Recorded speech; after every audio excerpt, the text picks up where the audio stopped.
దేవుని యొక్క మహా ఉచితమైన కృపచేత ఈ యొక్క పరిశుద్ధమైన దిద్దుబాటు దినాల్లో 10వ దినానికి మనము చేరివచ్చాం. ప్రభు దయచేస్తున్న ఈ గొప్ప సమయాన్ని బట్టి దేవాది దేవునికి స్తుతులు వందనాలు నేను తెలియజేసుకుంటూ ఉన్నా. లించ్లో 10వ దినము కొరకు ఏర్పాటు చేయబడిన పరిశుద్ధ దివ్య లేఖన భాగాలు జ్ఞాపకం చేసుకుందాం. కీర్తనలు 113వ సంకీర్తన, పాత నిబంధన పాఠ్యభాగముగా యెషయా గ్రంథము 64 మొదటి 4 వచనాలు, సువార్త పాఠ్యభాగముగా మత్తయి సువార్త 22వ అధ్యాయము 23 నుంచి 33 వరకు ఉంటున్న లేఖనాలు ఆధారంగా దివ్య స్థితి అనే ఒక శ్రేష్టమైన ఆత్మీయ అంశాన్ని ఈ దినాన్ని మనము ధ్యానించుకోబోతున్నాం. చిన్న ప్రార్థన చేసుకుందాం. మహోన్నతుడాన్ని మహాకృపను బట్టి వందనాలు. ఈ దిద్దుబాటు దినాల్లో 10వ దినాన్ని దివ్యస్థితి అనే చక్కటి అంశాన్ని మేము అర్థం చేసుకోబోతుంటుండగా నా నోటి మాటలు వింటున్న ప్రతి బిడ్డ యొక్క హృదయ ధ్యానము మీ దృష్టికి అంగీకారముగా మలచమని యేసుక్రీస్తు పరిశుద్ధ నామమున అడిగి పొందుకుంటున్నాము తండ్రి, ఆమెన్. ఇక దివ్యస్థితి అనే ఈ యొక్క ఆధ్యాత్మిక అంశాన్ని మనం జ్ఞాపకం చేసుకుందాము. దివ్యస్థితి అనే ఈ చక్కటి అంశాన్ని 3 పాఠ్యభాగాలలో నుండి మరి చక్కగా మీరు అర్థం చేసుకోవచ్చు. మళ్ళా దాన్ని చదవండి. ఈ మాటల ద్వారా కూడా మరి పరిపూర్ణంగా ఆ మాటను అర్థం చేసుకునే కృప పరిశుద్ధాత్మ దేవుడు మనందరికీ అనుగ్రహించునుగాక. మాట జ్ఞాపకం చేసుకుందాం. మనము దేవునితో ఉండే స్థితిని జ్ఞాపకం చేస్తుంది దివ్యస్థితి. మనకి దేవునితో ఉంటున్న సంబంధము ఎలా ఉంది అన్నది జ్ఞాపకం చేస్తుంది దివ్యస్థితి. ఆశీర్వాదాలు సమర్పణ ద్వారా వస్తాయి అన్నది ఈ దివ్యస్థితి జ్ఞాపకం చేస్తుంది. దేవునితో సంబంధము కలిగి ఉన్న జీవితమే నిజమైన జీవితము. అదే దివ్యస్థితి. దివ్యస్థితి అంటే దేవునితో ఉండే సంబంధము, దేవునితో ఆనుకుని ఉన్న జీవిత విధానము. ఈ దివ్యస్థితి అనే అంశము ఈ దినాన్ని మనం జ్ఞాపకం చేసుకుంటున్నాం. 3 పాఠ్యభాగాల్లో నుండి మనము అర్థం చేసుకోగలిగితే ప్రాముఖ్యమైన విషయాలు మనము జ్ఞాపకం చేసుకోవాలి. ఈ దివ్య స్థితిలోకి నీవు వెళ్ళాలి అని అంటే మొట్టమొదటిగా నీ జీవితంలో కలిగి ఉండవలసిన ప్రాముఖ్యమైన విషయాలు దినాన్ని జ్ఞాపకం చేస్తున్నా. జాగ్రత్తగా ఈ యొక్క అర్థాలు జ్ఞాపకం చేసుకోవాలని ప్రభు పేరట మీకు మనవి చేస్తున్నా. మొట్టమొదటిగా దేవుని యొక్క గొప్పతనాన్ని ఎరిగి ఉండాలి, దాన్ని వివరించాలి. దేవుని యొక్క గొప్పతనాన్ని ఎరిగి ఉండాలి, దాన్ని వివరించాలి. అన్యజనుల ఎదుట ఆయనని స్తుతించాలి, ఆయన్ని ఘనపరచాలి, కీర్తించాలి. అర్థం చేసుకుందాం. కీర్తనకారుడు 113వ సంకీర్తన 4వ చరణములో ఆయన జ్ఞాపకం చేస్తాడు, యెహోవా అన్యజనులు అందరి ఎదుట మహోన్నతుడు, ఆయన మహిమ ఆకాశ విశాలములో వ్యాపించి ఉన్నది. 5వ చరణంలో అంటారు, ఉన్నతమందు ఆసీనుడై ఉన్న మన దేవుడైన యెహోవాను పోలి ఉన్నవాడెవడు? అక్కడ అంటున్నారు, ఆయన భూమాకాశములను వంగి చూడును అనుగ్రహించుచున్నాడు. తన ప్రజల ప్రధానులతో వారిని కూర్చుండబెట్టుటకే ఆయన నేల నుండి దరిద్రులను లేవనెత్తువాడు, పెంటకుప్ప మీద నుండి బేదలను పైకెత్తువాడు. ఆయన సంతులేని దానిని లాలుగాను, కుమార్తెల సంతోషము గల తల్లిగాను చేయును. యెహోవాను స్తుతించుడి.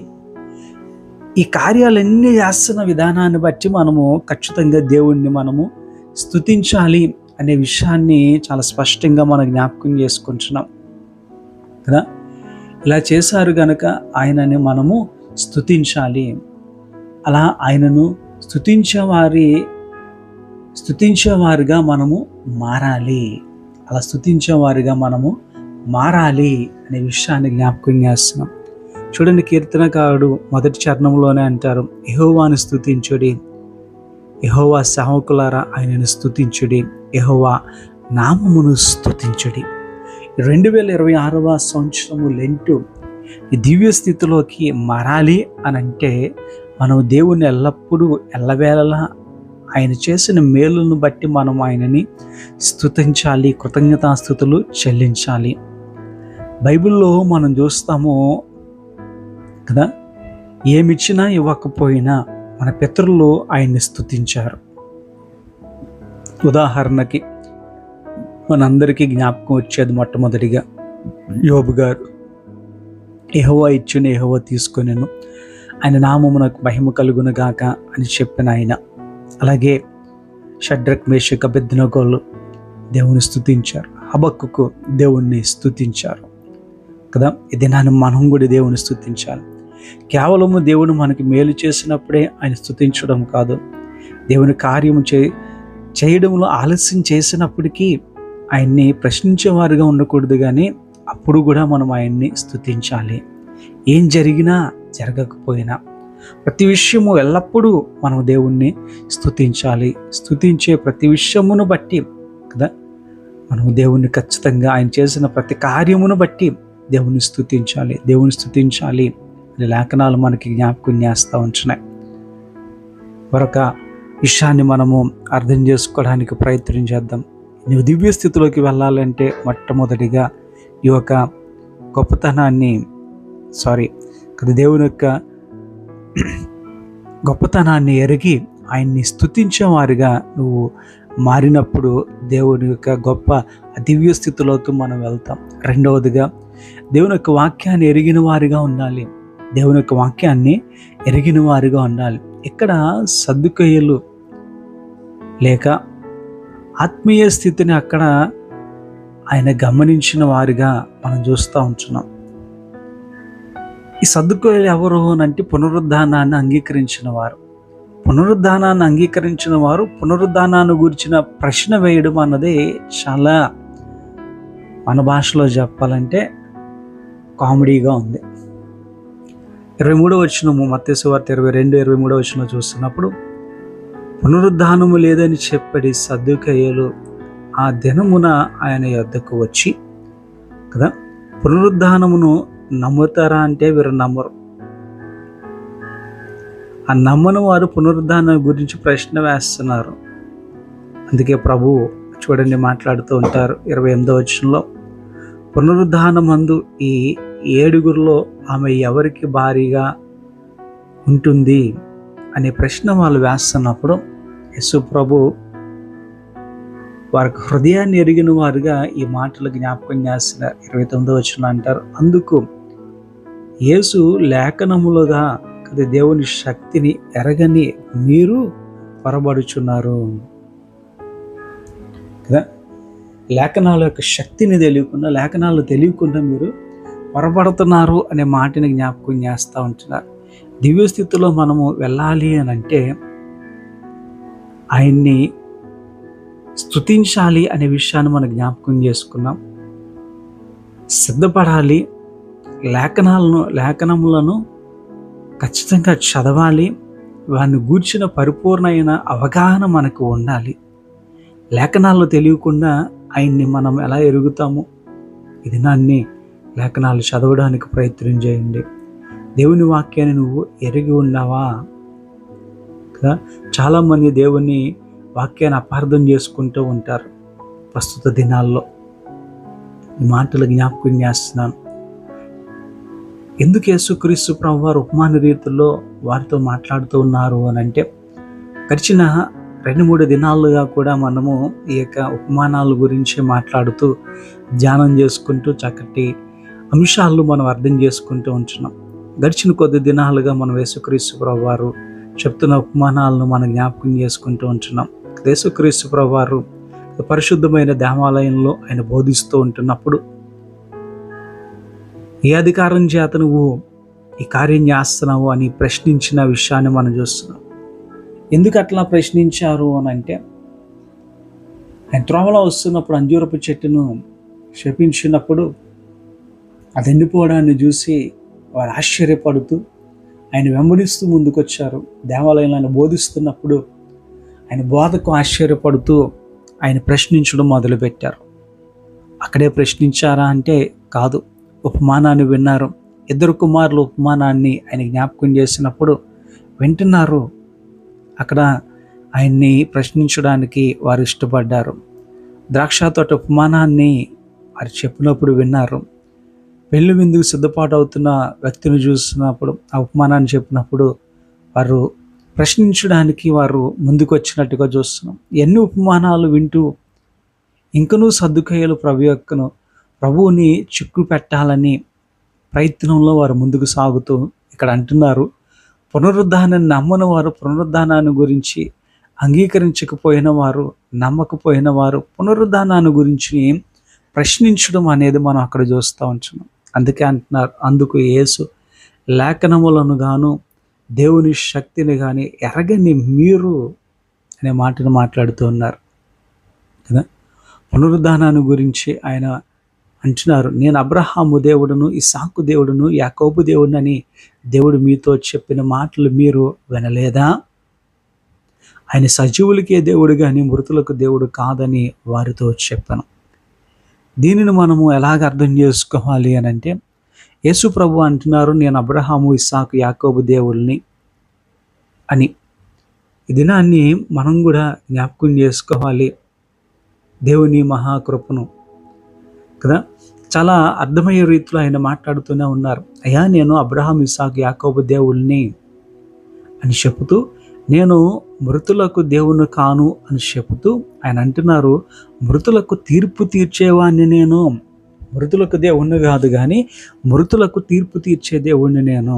ఈరోజు ఈ దిద్దుబాటు ప్రార్థనలో నీవు కూడా సర్దుకోయేలాగా, లేఖనాన్ని ఎరగక, వాక్యాన్ని విశ్వసించక, నమ్మక, విధేయత చూపించకుండా దేవుణ్ణి ప్రశ్నించేవారుగా ఉంటున్నావేమో ఒకసారి నేను నువ్వు ప్రశ్నించుకో.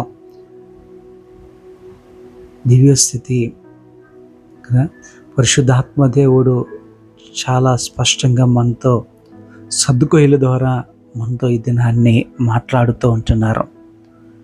మరొక విషయాన్ని మనం జ్ఞాపకం చేసుకుందాము.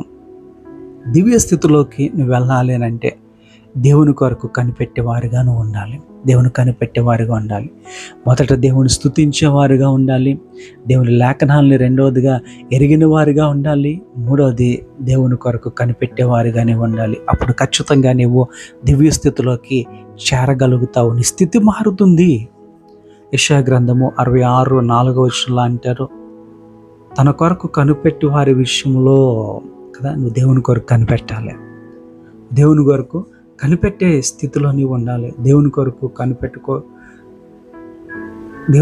కనిపెట్టుకోకుండా లోకం కొరకు కనిపెట్టి తిరుగుతూ ఉంటున్నట్లయితే పాపము ఎక్కువ చేయాలని ఆశ, కోరిక నీలో పెరుగుతూ ఉంటుంది. అలాంటి స్థితిలోకి నువ్వు వెళ్ళకూడదని, ఈ దివ్య స్థితిలోకి రావాలని దేవుడు నీతో ఈ దినాన్ని మాట్లాడుతూ ఉంటున్నారు.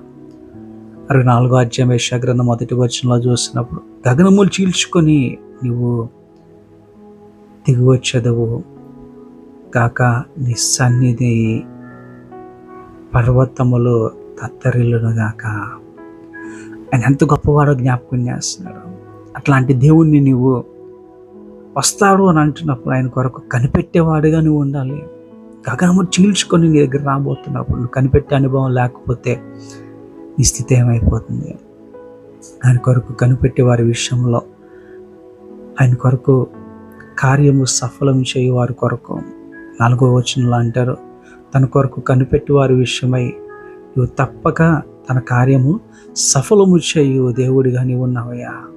ఆయన కొరకు కనిపెడుతున్నట్లయితే తప్పకుండా నీ కార్యాలు ఆయన సఫలము చేస్తారు, దీవిస్తారు. గనుక ఈ కొద్ది మాటలు వింటున్న నీవు నీ స్థితి ఎలా ఉందో ఒకసారి జ్ఞాపకం చేసుకో. నువ్వు ఎలా ముందుకు వెళ్ళాలనుకుంటున్నావో ఒకసారి నువ్వు జ్ఞాపకం చేసుకో కదా. దేవుణ్ణి స్తుతించేవారిగా ఉండాలి, దేవుని గొప్పతనాన్ని ఎరిగి ఆయన్ని స్తుతించేవారిగా ఉండాలి, దేవుని వాక్యాన్ని ఎరిగిన వారిగా నీవు ఉండాలి, దేవుని కొరకు కనిపెట్టేవారిగా నీవు ఉండాలి. అలా ఉండగలిగినప్పుడు దివ్యమైన స్థితిలోకి వెళ్తావు. అట్టి కృపాభాగ్యము దేవుడు నీకు అనుగ్రహించునుగాక. ఆమేన్. మహోన్నతుడాన్ని మహాకృపను బట్టి అయ్యా నీకు స్తుతులు వందనాలు తెలియజేసుకుంటున్నాం. ఈ దినాన్ని విన్న ఈ కొద్ది మాటలు మా హృదయాల నూరంతల ఫలాలు ఫలించడానికి శక్తిని మాకు అనుగ్రహించమని, నిన్ను స్తుతించేవారిగా, నీ వాక్యాన్ని ఎరిగిన వారిగా నీ కొరకు కనిపెట్టే జీవితాలు ఈ బిడ్డలందరికీ అనుగ్రహించి ఈ గొప్ప ఆశీర్వాదాలతో నింపి బిడ్డలను సంతృప్తిపరచమని యేసు నామములో అడిగి పొందుకుంటున్నాము తండ్రి. ఆమేన్.